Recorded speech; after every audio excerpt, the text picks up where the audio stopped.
بعض جگہوں پر یہ بھی دیکھا گیا کہ جو علاقے کے ذمہ داران وغیرہ ہوتے ہیں وہ آ کر کہتے ہیں کہ حضرت ہمیں پتہ ہے کہ تعزیہ داری وغیرہ جو ہے یہ صحیح نہیں ہے، غلط ہے،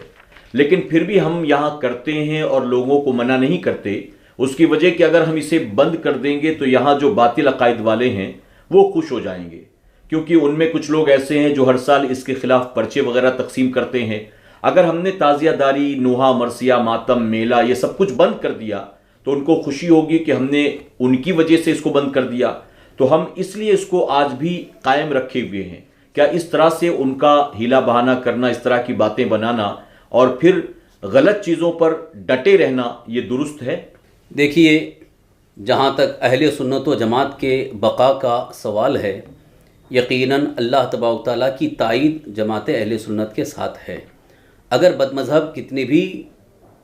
طاقتور ہو جائیں یا کتنے بھی ذرائع کے ساتھ وہ غالب آنے کی کوشش کریں،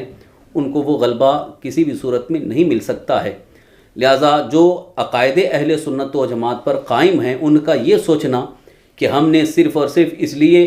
اس بدعت کو رائج کیا ہے یا اس کو رواج دیا ہے کہ اس سے بد مذہبوں کی تردید ہوگی اور سنیت کی بقا ہوگی، یہ غلط خیال ہے، یہ وہم باطل ہے۔ ایسا ہرگز نہیں سوچنا چاہیے، کیونکہ کسی بدعت سے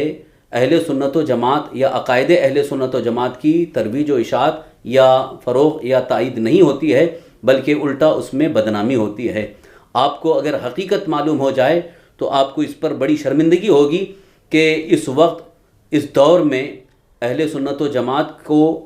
غلط طور پر پیش کرنے کی جو کوششیں کی جاتی ہیں، بد مذہبوں کی طرف سے جو کوششیں ہوتی ہیں، ان کوششوں میں سے ایک کوشش یہ بھی ہے کہ اہل سنت و جماعت میں ایسے چیزیں رائج ہیں جن کا نہ کتاب اللہ سے تعلق ہے نہ سنت رسول اللہ سے۔ تو اس طرح سے وہ بھولے بھالے عوام کو سنیت سے نکال کر بد مذہبیت کی طرف لے جاتے ہیں۔ لہٰذا یہ سوچنا کہ اس کی وجہ سے ہماری سنیت باقی رہے گی، یہ غلط ہے۔ رہا مسئلہ کہ اگر اس کو بند کریں گے تو اس کی وجہ سے وہ خوش ہو جائیں گے، تو ان کی خوشی اور غمی کا آپ کو کوئی احساس نہیں ہونا چاہیے، اللہ اور اس کے رسول کی خوشی کا احساس ہونا چاہیے کہ جس سے اللہ راضی ہو جائے وہ کام کریں، اور جس سے اللہ اور اس کے رسول ناراض ہوں وہ کام ہرگز نہ کیے جائیں۔ اس لیے کہ ہمارے اس کام کے کرنے کی وجہ سے جس میں بدعتیں ہیں، جس میں خرافات ہیں،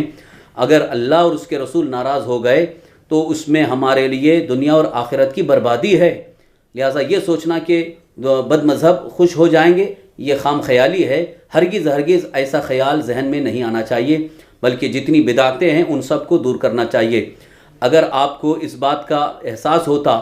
کہ اعلیٰ حضرت امام اہل سنت مجدد دین و ملت الشاہ امام محمد رضا قدس سرہ نے اپنے دور میں اس کی جب سخت تردید فرمائی، جبکہ اس وقت اہل سنت و جماعت کے بقا کے لیے بڑی کوششیں آپ کی طرف سے تھیں، تو چاہیے یہ تھا کہ اعلیٰ حضرت اس کی بھرپور حمایت کرتے کہ جس سے سنیت کا فروغ ہو، جس سے سنیت باقی رہے۔ اعلیٰ حضرت نے اس کی حمایت نہیں کی بلکہ اس کی مذمت فرمائی اور پوری جماعت اہل سنت کو بچنے کی ترغیب دلائی ہے۔ لہٰذا سمجھنے کی کوشش کریں، اللہ تعالی ہم سب کو اچھی سمجھ عطا فرمائے۔ واللہ تعالی